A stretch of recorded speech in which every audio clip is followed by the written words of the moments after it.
Olá!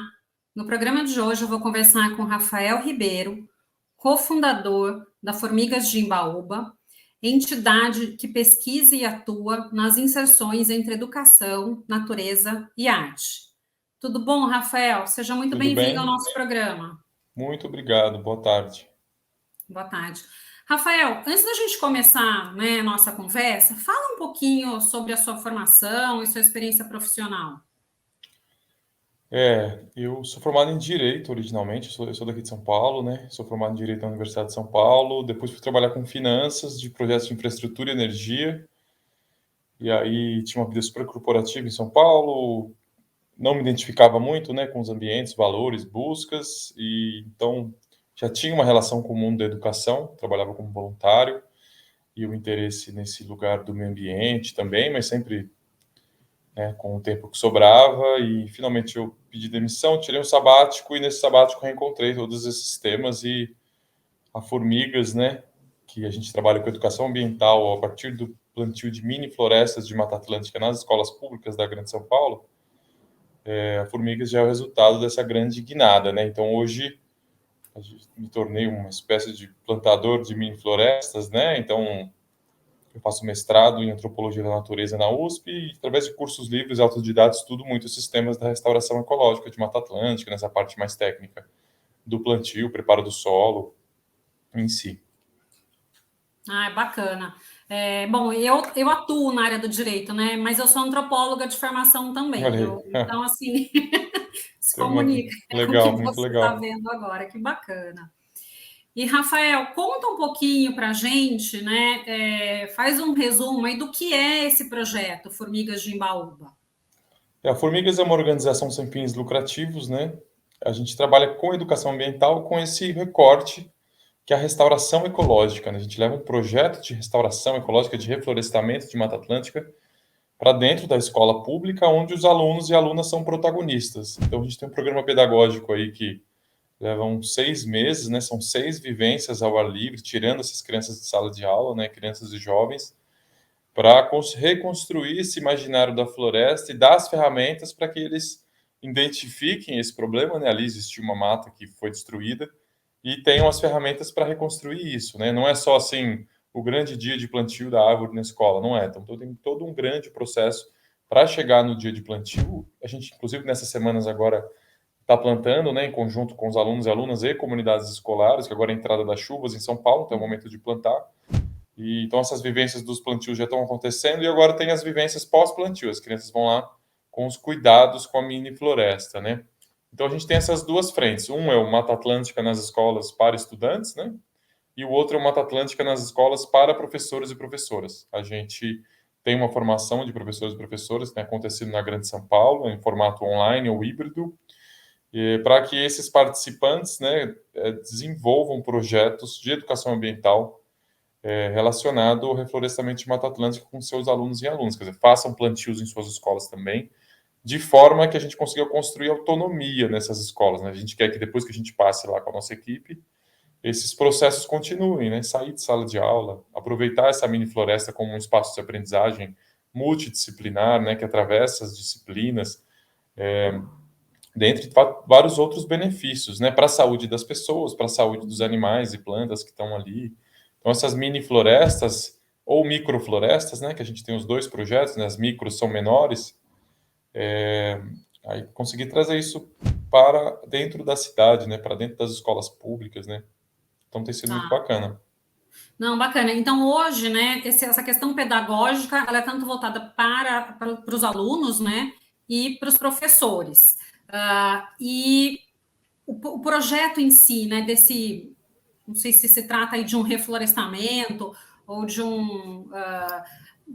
você reavivar uma parte ali de vegetação, é isso que eu estou entendendo, né? Sim. Conta um pouquinho mais de forma detalhada como que seria esse projeto na prática, né? Então, assim, tem a vivência com os professores, toda essa questão aí, eu acho que de orientação, né, de instrução e de práticas com os professores, até para que eles possam também repassar adequadamente para esses alunos. Mas os alunos em si, como que é essa prática? Como que é esse projeto? Mas sobre o plantio em si, né? A gente utiliza uma metodologia de um botânico japonês chamado Akira Miyawaki. Então, o método Miyawaki é um método que tem sido usado no mundo todo para o plantio de mini florestas urbanas, né? Porque é um processo que acaba recriando mais rápido esses ecossistemas complexos, no nosso caso a Mata Atlântica, né? Então tem um preparo muito intenso do solo, um revolvimento, adicionando corretivos, adubo, né? Então tem um cuidado muito grande com esse solo para que seja um solo vivo, né? Devolver os micro-organismos à vida aquele solo, como é o solo da floresta. Depois uma seleção muito específica de espécies nativas, né? Então a gente entender que era vegetação nativa da cidade de São Paulo, que espécies, a escolher entre pioneiras e não pioneiras, entre todos os estratos. Aí um plantio bastante adensado, né? A gente planta 3 árvores por metro quadrado, então você imagina, são milhares de árvores em cada mini floresta de 300, 400, 500 metros quadrados. E depois cobertura do solo, né? Quer dizer, sempre tem matéria orgânica cobrindo esse solo. Plantio de adubação verde e manutenção, pelo menos nos primeiros 2 anos. Né? A gente vai lá cuidar para manejar esse espaço para que ele tenha uma formação florestal o quanto antes. E cada vez mais esses plantios têm um componente alimentício, né? Muitas vezes o nosso projeto é confundido com agrofloresta, e não é isso, a gente está trabalhando com restauração ecológica de Mata Atlântica mesmo, mas como são florestinhas que são muito acessadas por pessoas lá dentro da escola, né?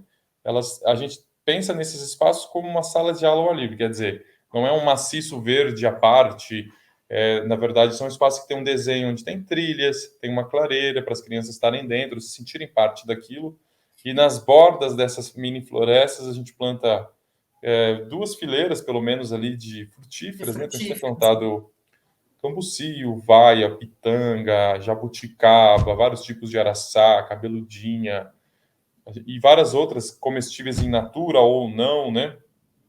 Nesse começo do processo, né, que a gente está falando da adubação verde, né, a gente planta várias espécies, essas espécies de adubação verde ajudam a preparar o solo, né? Ajudam ali a descompactar, fixar nutrientes, e depois a gente pode, isso vira matéria orgânica para as árvores, né? Então estamos falando de feijão guandu, feijão de porco, girassol, crotalária, a gente sempre planta um pouco de milho, abóbora, outros tipos de feijão, às vezes tem disponível naquela comunidade de planta mandioca, quer dizer, essa floresta tem várias etapas, né? Ela não é algo assim que vai se formar no primeiro ano. Então tem essa primeira etapa dessa colheita de adubação verde, as árvores pioneiras vão crescendo, já vão florescendo, as árvores que são mais secundárias ou clímax vão vindo em seguida, até ali daqui a uns 3, 4, 5 anos você vai começar a ter frutificação dessas frutas que eu comentei, né? Então é realmente um processo de reflorestamento, e quando você está plantando árvores, você está pensando na geração seguinte, né?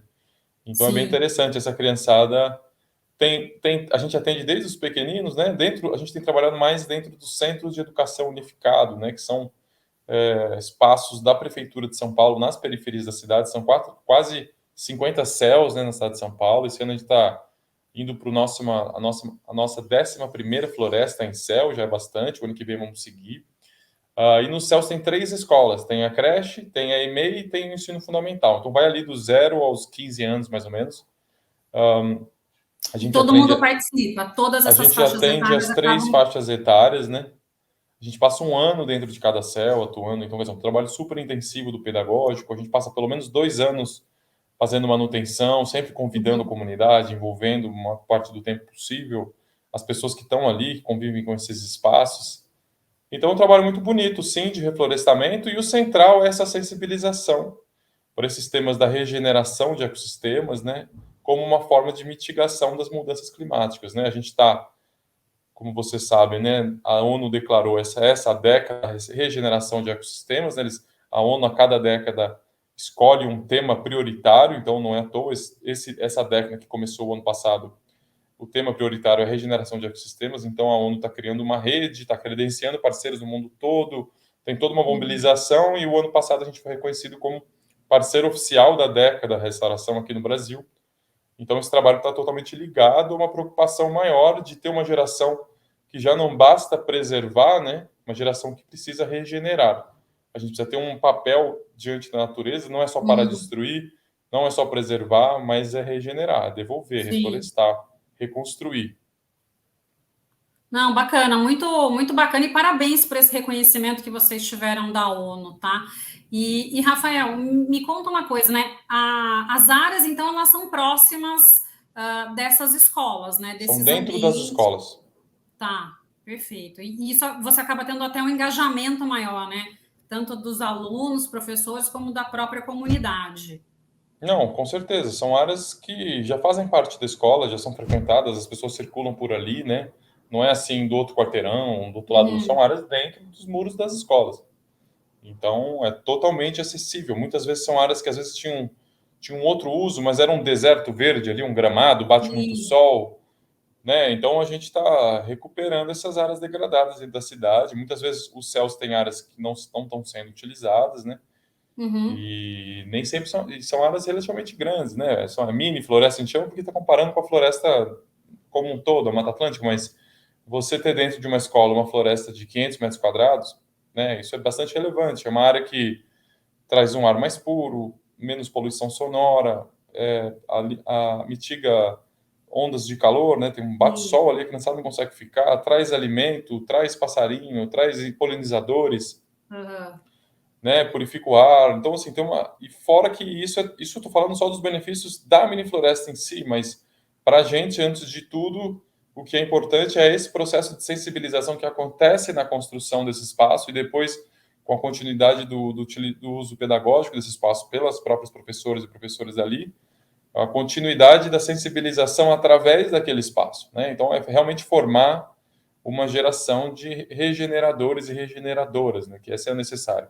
Então, essas crianças precisam conviver, ainda que no espaço urbano, com a natureza, né? A natureza que a nossa cultura passou a pensar como algo distante, fora, ainda mais se você é de São Paulo, você precisa sair da cidade para a natureza, mas não, essa natureza está no quintal da sua escola, está lá dentro, você convive com esse matagal, né? Ou essa cultura colonizada nossa aprendeu a ver a Mata Atlântica como um mato que é perigoso, que é escuro, que é indesejável, que só tem valor se derrubado, né? Só vale a madeira derrubada, só vale os produtos ou serviços ecossistêmicos, né? E essa floresta de pé, como se convive com ela? é. Não, é muito interessante, né? Outro dia eu até escutei, me chamou a atenção, porque eu nunca tinha parado para refletir nisso, mas é um pouco, eu acho que ah, essa questão de cultural, né, que a gente acaba tendo. A frase era, né, eu gosto da natureza, mas eu gosto de ver, eu não gosto de estar na natureza. Isso me Uhum, chamou tanta atenção que eu falei, nossa, né, eu nunca tinha feito sei lá, desassociar, né, o fato de você apenas contemplar com o estar, né? Para mim era uma coisa uhum. mais intrínseca. Então, assim, para contemplar também preciso estar, né? Não é uma coisa. Claro, a E parte. aí e me chamou a atenção, porque eu falei, bom, acho que nem todo mundo acho que tem essa interpretação, né? Tem gente que, de Sim, repente, a com natureza é certeza. algo mais para eu ver distante. Então, você trazer isso para a realidade dessas pessoas, eu acho que Sim, grandes cidades, como você mencionou, e dependendo dos bairros, são bairros completamente áridos, né? Que você não sim. tem nem arborização urbana praticamente. Então, né, faz com que acho que as pessoas acabem tendo uma outra, ressignifica, né? Acaba Não, com certeza, construindo uma relação porque diferente. a gente, né, é herdeiro desse pensamento europeu, ocidental, né? A base, uma das bases é essa dualidade, separação entre a natureza e o ser humano, né? Ali começa a natureza, ali acaba e depois começa a cultura, começa o que é o Uhum. humano. Quer dizer, o humano não faz parte da natureza, o humano não é um animal que faz parte da floresta, tal, é uma coisa à parte.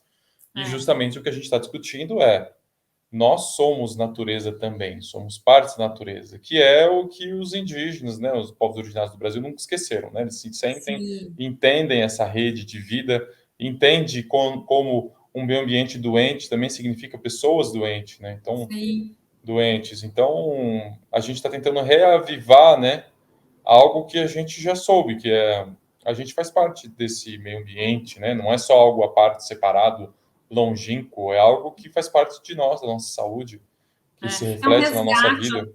até desses conhecimentos tradicionais, né? É um Sim, resgate dessa cultura realmente de interação, de integração, né? Homem e natureza. Então, muito sim. bacana, acho que é muito importante mesmo. É, E, Rafael, me contas, né? Você já falou aí alguns benefícios desse projeto, mas assim, quais os principais que você vê tanto para a comunidade quanto para as crianças que acabam desenvolvendo o projeto? Antes de tudo, essa sensibilização, né?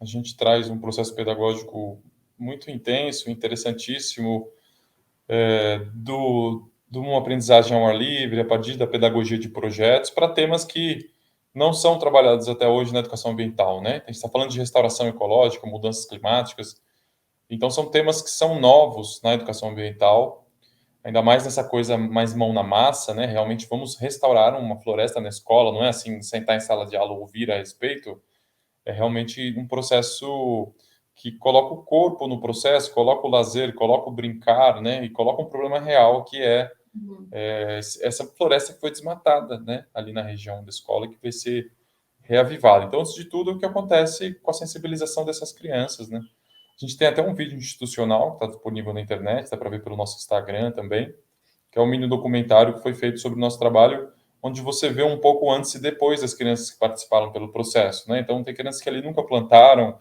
têm nojo da terra, não querem se sujar e depois se sentem super inspiradas, né, por esse processo para plantar mais, para fazer mais, para estar na natureza, né, e ter uma relação de mais solidariedade com os outros seres, né, que não só os seres humanos. Uhum. E aí tem um legado gigantesco, né, que são essas florestinhas, né, na cidade, que aí, como eu comentei, né, elas têm um efeito quase imediato ali de diminuir a temperatura na região da escola, torna o espaço mais agradável, né, bloqueiam um pouco a poluição sonora, a poluição do ar, produzem alimentos, né, a gente está plantando, no fim, grandes pomares, né, de Mata Atlântica ali, as comunidades são bem-vindas para trazer as mudinhas de outras espécies que queiram trazer, né? Então, na escala que a gente está começando a sonhar o projeto também, isso se torna um projeto relevante em escala de cidade também, né? De pensar, de trazer a natureza para esse espaço urbano, né? É possível só a partir das escolas públicas. A gente está fazendo um levantamento com pesquisadores e pesquisadoras do MAP Biomas e da Universidade de São Paulo, né? Só em escolas públicas a gente está encontrando na cidade de São Paulo quase 650 áreas para plantar mini floresta. Então, Nossa. é uma escala onde a gente começa a pensar em corredores ecológicos, porque a gente está trazendo ilhas de biodiversidade, né, de espécies que foram expulsas da cidade há muito tempo, que já não existem na cidade de São Paulo. A gente tem plantado, o ano passado foram 125 espécies só de árvores nativas de Mata Atlântica, esse ano um número parecido. Então, então são áreas de biodiversidade muito grande, mais as herbáceas, mais todas as outras plantas que vêm só pelo preparo do solo, os passarinhos trazem, né? A gente, não é só a gente que planta, os bichos também plantam. As plantas vêm sozinho com vento. Sim, Então, são núcleos de biodiversidade muito importantes que se tornam também reservas de biodiversidade dentro da cidade, né? tá. Bacana. E hoje é só em escola pública que vocês atuam, mas Sim. a perspectiva, né, alguma escola privada tendo interesse, também haveria possibilidade de expandir esse projeto aí para uma escola privada? É possível. O nosso coração está na escola pública, sem dúvida. E não é qualquer escola pública. A gente trabalha nas periferias, né? Estamos trabalhando nos céus. Os céus, eles, em geral, estão em comunidades carentes das periferias da cidade. A gente tem trabalhado mais no extremo sul, extremo leste de São Paulo. O ano que vem vamos trabalhar nos extremos oeste e norte. Mas estamos abertos, sim, a conversar, especialmente escolas privadas que têm uma cabeça aberta a essa forma de trabalhar, né? Por exemplo, a gente acha que seria interessante juntar nesses mutirões de plantio escolas privadas e públicas, né? Se fosse uma escola privada, de repente, porque a nossa organização, a gente trabalha sempre em parcerias com prefeituras, agora, quem sabe, o governo do estado, a gente está conversando, mas são parcerias, né? São acordos de cooperação não financeiros, tem contrapartidas, mas não são financeiras, a gente não recebe dinheiro da prefeitura, do estado, a gente é financiado por doações de institutos, empresas, pessoas físicas, né? De dentro e de fora do Brasil. Então, a gente está sempre em processo de captação para conseguir crescer, para remunerar nossa equipe, para, né, comprar os insumos do plantio, etc. Então, a gente pensa no modelo, por exemplo, de uma escola privada que financiaria de uma escola pública que é próxima, e a gente Tá. quebra essas barreiras sociais da cidade de São Paulo, né? As classes sociais são muito divididas, né? Às vezes tem uma escola pública do outro lado da rua ali, mas os alunos da escola privada nunca estiveram. Então, a gente acha que poderia ser uma troca muito boa. Mas até Não, hoje não aconteceu. A gente não vai muito atrás da escola privada, já tivemos diálogos, mas nunca avançou muito. A nossa vontade está se realizando, né? A gente está conseguindo fazer muito trabalho em escola pública. Cada céu, né, são 3 escolas, você imagina. A gente está no 11º céu, Sim. só desde o ano passado para cá. Então, estamos em 33 escolas públicas. Não, e o programa é um programa desafiador, né? Sim, Então, demanda, né? Realmente. sim. E Rafael, caso, né? Hoje vocês estão, pelo que eu entendi, só na cidade de São Paulo, né? Mas A gente, caso algum outro município tenha interesse nesse programa, eles podem, de repente, contactá-los, conversar, para, de repente, vocês expandirem isso para algum outro município? Você comentou que estão conversando já com o governo do estado de São Paulo, né? sim, com certeza. Na verdade, a gente tem essas duas frentes, né? Formação de professores e o trabalho diretamente do plantio, né? As duas coisas não Ah, necessariamente acontecem nas mesmas escolas. A formação de professores é uma forma da gente chegar nas escolas onde a gente não iria presencialmente, porque a área que tem disponível é muito pequena, por exemplo. uhum, Como o central é a sensibilização, às vezes a escola tem uma área ali de 15 metros quadrados que pode ser uma microfloresta. Então, na tá. formação de professores, os participantes ali passam por toda essa formação pedagógica para usar a pedagogia de projetos para trabalhar esse tema de reflorestamento nas escolas e fazer um plantio com seus alunos, eles recebem um kit ali para fazer esse plantio, né, de sementes. A gente está pensando em conseguir enviar mudas agora, né, essa é a ideia. Então, com a formação de professores, a gente já está em muitos municípios da Grande São Paulo, inclusive do interior, Que né? bacana. Então já trabalhamos em São Bernardo, Diadema, Mauá, Ribeirão Pires, Mogi das Cruzes, Sorocaba, estou esquecendo de alguns, mas já está bem além dessa rede Uhum. municipal da cidade de São Paulo. Então, outros municípios, a gente tem muito diálogo, quase todos os municípios da Grande São Paulo, a gente já pelo menos tentou algum diálogo. Infelizmente, é muito comum que prefeituras não respondam, mesmo que o programa seja gratuito. E, mas é isso, a gente está super aberto para conversar com os municípios, mas como eu comentei, depende de ter financiador, Uhum. né?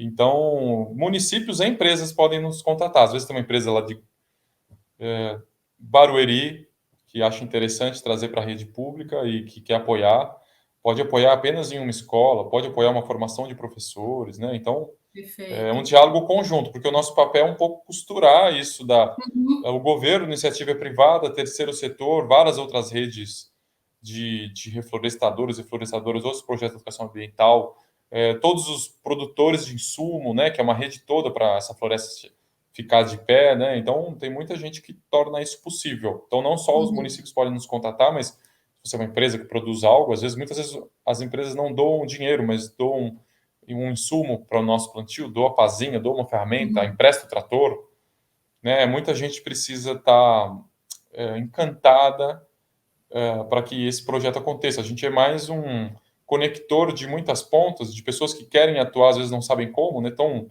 assustada com essa crise ecológica global. Então, ela já Uhum. tem o seu trabalho, às vezes não tem um trabalho que está ligado a esse propósito do meio ambiente ou do social, e a Formigas acaba sendo uma forma dessa pessoa ou fazendo uma doação, doando o seu tempo também. Tem muita gente que vem fazer voluntariado com a gente, é super bem-vindo, bem-vinda. Então, tem muitas Bacana. formas das pessoas participarem, não só as Como prefeituras que essas governos. pessoas entram em contato com vocês daí, A gente Rafael? tem um Instagram, né, Formigas de Embaúba, né? E aí, Embaúba, para não esquecer, né, Embaúba é uma árvore pioneiríssima, né? Uma das primeiras árvores que vão crescer numa área degradada de Mata Atlântica, formando ali um embaubal, né? Uma árvore bem característica. Quem é de São Paulo já desceu para a Serra do Mar, vê aquelas copas prateadas de árvore. Ela tem uma folha que parece uma mão, assim. É Uhum. uma árvore muito especial, linda. E Embaúba em tupi quer dizer pau oco ou madeira oca. Ela é um pouco oca por dentro, como se fosse um pouco um bambu assim. E por dentro dela vive uma formiga, uma espécie de formiga específica que se alimenta de uma seiva que a Embaúba produz, e protege essa Embaúba de outros herbívoros, tal. Então, uma relação de apoio mútuo, né, de simbiose ali entre Simbiose, sim. essa formiga e essa árvore, que é uma metáfora para nós e essas comunidades onde a gente trabalha. Aham. Nós somos as formiguinhas de Embaúba, né? Então, nosso Instagram é arroba, né, formigas de Embaúba. Se você entrar no Instagram, lá você vai ver um pouco mais do nosso trabalho, né? Dá para acompanhar, a gente convida para os plantios, inclusive que estão acontecendo agora. E também lá você pode mandar um e-mail, né? Também é essa possibilidade. Uhum. Ah, Inclusive, a gente bacana. fez um plantio esse sábado, a gente fez 3 plantios simultâneos em céus, e em um dos plantios, era uma escola bilíngue, muitos alunos eram surdos, e então ele estava usando linguagem de sinais, e logo que eu cheguei, uma criancinha apontou na minha camiseta feito formigas de Embaúba, né, e fez o sinal da formiga, então aprendemos o sinal da formiguinha, que é... Ah, Então, que bacana. Não, e você bacana. já matou minha curiosidade, porque eu ia justamente te perguntar, né? Qual a origem desse nome, né? Formigas de Sim, Embaú. Então, assim, eu tinha imaginado que era bem isso, né? Esse trabalho que vocês acabam desenvolvendo de formiguinha mesmo, né? sim, De repassar esse conhecimento, de unir essas questões. Então, bacana, trabalho coletivo de formiguinha, né, aos poucos a gente vai fazendo. já matou minha curiosidade. E você comentou, né, desse reconhecimento que vocês tiveram da ONU, que foi muito bacana. Mas o que de fato ele chegou a representar, né? Qual que é a dimensão disso para esse projeto que hoje, né, vocês aí desenvolvem com maestria? Uhum. É bem relevante, né? A gente teve algumas premiações que foram importantes para a gente, né? Em 2019, a gente foi reconhecido como uma das 10 organizações da sociedade civil no Brasil. A gente foi representante do Estado de São Paulo, com tecnologias inovadoras para implementar os Objetivos de Desenvolvimento Sustentável da ONU no Brasil, né? Foram 10 organizações selecionadas. Então, a gente foi ali a tecnologia inovadora social, né? Uma tecnologia social para tratar de temas do meio ambiente, né? Então, isso foi pelo Instituto de Democracia e Sustentabilidade, IDS, com financiamento da União Europeia. Isso foi o primeiro reconhecimento que nos permitiu captar recursos para crescer, né, sair dos pilotos e fazer o projeto em larga escala, ter uma equipe remunerada, ter gente na ponta, né? Isso foi em 2019. E no meio do caminho outras coisas. A gente faz parte agora da rede global de mini florestas Miyawaki da SUG. A SUG é um projeto que tem base na Europa, e eles apoiam, eles têm parceiros no mundo todo para fazer plantios dessas mini florestas por essa metodologia. A gente é parceiro deles no Brasil. A gente está fazendo o maior projeto nosso esse ano, que é no Céu Capão Redondo, em parceria com eles. A ideia é o ano que vem fazer muitos mais. Então, também é um reconhecimento muito bacana e nos coloca como parte de uma rede global que se encontra mensalmente, discutir questões técnicas. A gente está enfrentando questões parecidas, porque, além de tudo, quem planta em cidade, né, não planta mais no clima que costumava ser. A gente está tendo que Uhum, reflorestar, pensando num clima que é mais árido, mais seco, né, como sim. realmente plantar, né, desenhar esses ecossistemas para que eles sejam resilientes para esse mundo que está vindo. Esse reconhecimento da ONU, né, eu acho que no mundo todo são menos de 150 projetos, né? No Brasil são pouquíssimos que são parceiros da década. Então, para a gente tem todo um lado de uma visibilidade, né? Acaba dando um credenciamento, um respaldo para o nosso trabalho, inclusive para fora do Brasil, porque você imagina, né? O que é a gente fazer captação de recursos fora do Brasil, sendo uma organização distante, Uhum. né? É difícil. Então, esse respaldo desse programa da ONU, e eles apoiam de várias maneiras, quer dizer, também, amanhã, acho que terça-feira que vem, a gente tem um outro encontro global de parceiros, né, da ONU, então eu acabo conhecendo outros projetos, a gente tem a oportunidade de divulgar o nosso, entender as dificuldades, todo mundo ali discutindo captação de recursos, questões técnicas, engajamento da comunidade, então acaba sendo uma rede, e eles dão outras formas de visibilidade. Recentemente eles fizeram um post no Instagram, por exemplo, aqui no né, a década em si não tem um Instagram aqui no Brasil, mas as agências da ONU para o Meio Ambiente que organizam a década, na verdade, eles aqui no Brasil fizeram um post muito bacana sobre o nosso trabalho. Então, ajuda muito. A gente troca muita figurinha com o pessoal da ONU aqui no Brasil, e às vezes acabam nos ajudando em coisas menores que são importantes. Apresenta alguém de tal parte do governo que está Sim. fazendo um trabalho parecido, tem uma outra organização que ele acha que tem a ver. Então, são redes de apoio. Nesse ano também a gente passou a fazer parte do Pacto pela Restauração da Mata Atlântica, a principal rede de restauradores e restauradoras de Mata Atlântica no Brasil. Todos esses reconhecimentos são importantes porque a gente é uma organização relativamente jovem, a gente acabou de completar Uhum. 3 anos oficialmente, a gente é um pouco mais antigo que isso, antes do CNPJ, né? Já fazia esse trabalho. Mas a gente conseguindo esses vários reconhecimentos oficiais, públicos, né, isso nos ajuda a dar credibilidade à organização. O terceiro setor tem uma dificuldade muito grande, né, de se manter financeiramente, né, a gente tem uma Uhum. cabeça muito distante do que era esse mundo de caridade, né, uma coisa do terceiro setor como um orfanato, assim, nada contra, mas eu digo, Eu venho do setor privado, a gente tem uma cabeça muito de eficiência, de inovar, de o tempo todo testar e estar atento, né? Um dos meus papéis na organização é viabilizar financeiramente o que a gente faz, né? Quer dizer, a gente precisa estar o tempo inteiro atento dentro do que a gente acredita, sem abrir mão dos nossos valores, entender como a gente consegue se encaixar no que é possível dentro dos recursos que estão disponíveis, né? Então, a gente tem uma cabeça, apesar de ser sem fins lucrativos, de uma organização tão eficiente quanto qualquer outra com fins lucrativos ou governo, etc., né? Com a diferença de que o fim da nossa organização, o objetivo não é enriquecer os donos, os acionistas. O fim é que a gente consiga sensibilizar todo mundo que participa do programa, que a gente consiga plantar essas mini florestas, né? Para isso que a gente trabalha. Bacana. E, Rafael, pelo que eu entendi, então, vocês têm 3 anos, é isso? De CNPJ, sim. A gente tem mais, porque a Formigas começou quando eu fazia voluntariado na escola do meu bairro, né? Uma coisa muito mais singela, mas eu já ia lá tentar tratar de temas de meio ambiente na escola pública, e isso acabou culminando no plantio na época a gente chamava de um bosque de Mata Atlântica, né? E a partir daí fui buscando parceiros, conhecendo pessoas. Eu conheci a Gabu, que é a Gabriela Aracaki, né, que é também cofundadora, coordenadora pedagógica do nosso programa com as crianças. Através da Gabriela conheci a Sheila Secom, que ela coordena o nosso programa de formação de professores e professoras. São educadoras ambientais muito experientes, né, porque eu estava lá dentro da escola, mas eu não sou educador de formação, né, nem quero. Então, fui me juntar a pessoas que já estavam trabalhando com educação ambiental, criando espaços verdes em escolas públicas de São Paulo há muito tempo, ainda que horta, jardim de chuva, outras coisas, né? Eu estava trazendo essa ideia maluca de vamos plantar floresta na escola, mas me juntei a pessoas muito experientes, né? Muito conectadas nesse universo, para aí sim institucionalizar a Formigas. Então, para mim, a Formigas existe há mais de 3 anos, mas para oficialmente ali no CNPJ tem 3 anos e 1 mês.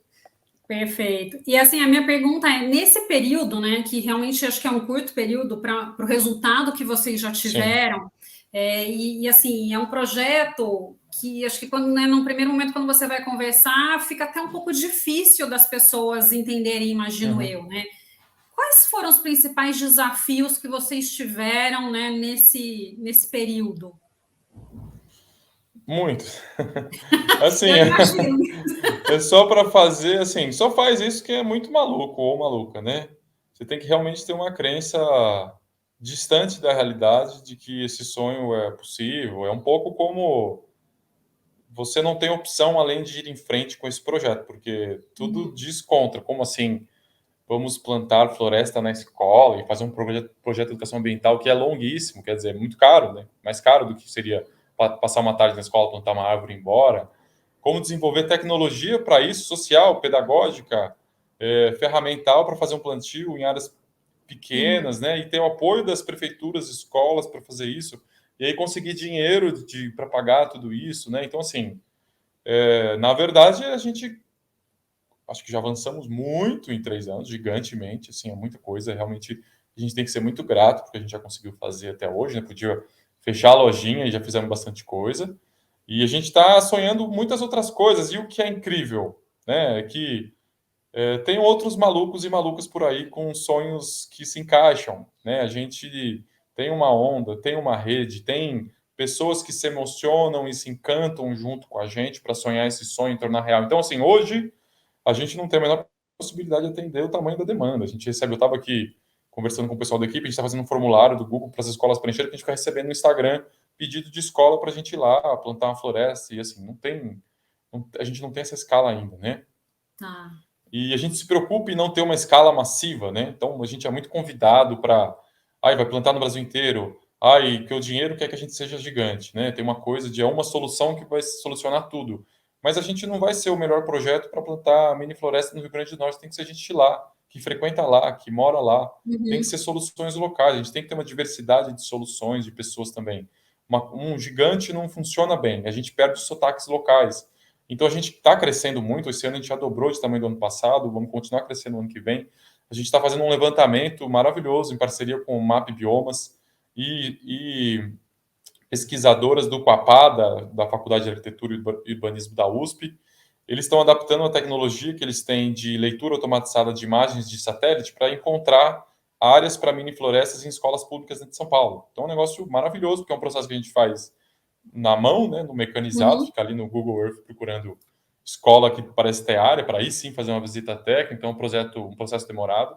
Então a gente está mecanizando e automatizando um pouco esse processo. Os resultados preliminares encontraram das 3.000 e quase 3.500 escolas públicas que tem na cidade de São Paulo, né, tanto da rede municipal, estadual, federal, 650 áreas só dentro de escola, então é algo super Nossa. relevante. Uhum. Né? Claro, isso é um número preliminar, a gente ainda vai refinar, vai visitar, mas a gente está levantando um banco de dados para dizer que existe uma ambição, sim, de um crescimento, mas para a gente é sempre importante manter a qualidade. Então a gente não abre mão da qualidade. O tempo todo a gente é convidado um pouco a isso, porque existe uma tentação de ser um programa que atende 1 bilhão de pessoas, e você vai ver o que é o programa na prática. Eles fazem uma Uhum. palestra numa tarde, entregam uma muda de árvore e falam: você é o embaixador do clima, parabéns, e desaparecem. Então, assim, a gente não quer ser isso, né? Ser um PowerPoint com números grandes. A gente é um trabalho intensivo e, mesmo assim, às vezes a gente passa um ano na escola, às vezes a gente fica lá, puxa, a gente queria ficar mais. Quer dizer, tem demanda para estar mais, tem trabalho para Uhum. fazer. E a gente, então, é de São Paulo, é especialista em São Paulo. Quando entra numa rede, entende o que é aquela rede, entende o currículo daquela rede de ensino. Então, Tá. com todas as dificuldades, a gente quer crescer sim e ganhar escala, mas não ser massivo. Talvez seja esse o termo. Mas, Tá. assim, dificuldades tem de tudo, porque imagina, a gente é super pequeno. Eu tô lá desde. Eu tô aqui com você hoje, mas amanhã eu tô cavando buraco na escola lá. Entendeu? A equipe faz de tudo, tem que estar muito afim Uhum. mesmo, porque a gente ganha mal, todo mundo tem que se doar de alguma maneira, alguns mais, outros menos, mas assim, a gente só faz isso porque a gente acredita muito nisso. Acredita, né? A É. gente tem muita felicidade, se emociona de ver esses sonhos se realizando. Imagina, nesse sábado a gente estava plantando em 3 lugares simultâneos, é muita coisa. Esse ano a gente está Uhum. plantando em 7 céus, são mini florestas grandes, assim, sabe? De um projeto que poderia ter feito um e acabado, e aí só Uhum. perspectivas de crescimento. Então, assim, num país que está do jeito que está, né?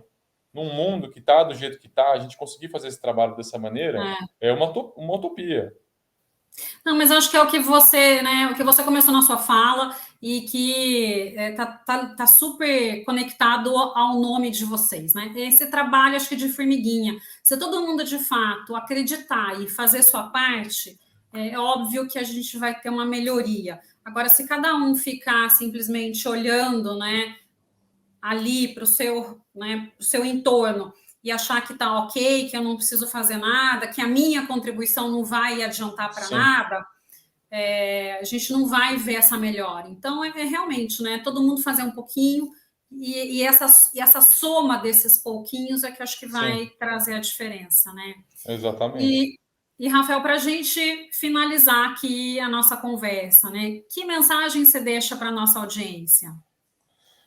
Quem nunca plantou, vem plantar com a gente. Acho que as pessoas vão entender um pouco mais do nosso trabalho. Às vezes fica um pouco abstrato de falar de plantar mini florestas nas escolas, né? Mas os céus são espaços muito privilegiados, porque é aberto ao público, né? Não é como uma escola pública normal que só a comunidade escolar tem acesso ali.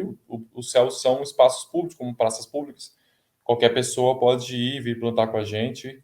Então fica atento no nosso Instagram, participa como puder, o que tiver que se alcance, se for para ser voluntário, para ir plantar, se for para fazer uma doação, é super bem-vindo. A gente junto pode fazer uma diferença bastante relevante. Não, maravilha. Rafael, muito obrigada. Muito legal conhecer o projeto de vocês. Que esse projeto cada vez se multiplique mais e que vocês consigam cada vez mais fomentar essa questão, né, e multiplicar essas florestas, tá bom? Bacana, Renata, prazer enorme. Obrigado pela oportunidade. No programa de hoje, eu conversei com o Rafael Ribeiro, do programa Formigas de Embaúba. Muito obrigada a você que nos prestigiou até aqui. Deixe seu like, se inscreva em nosso canal e compartilhe. Nos vemos na próxima semana.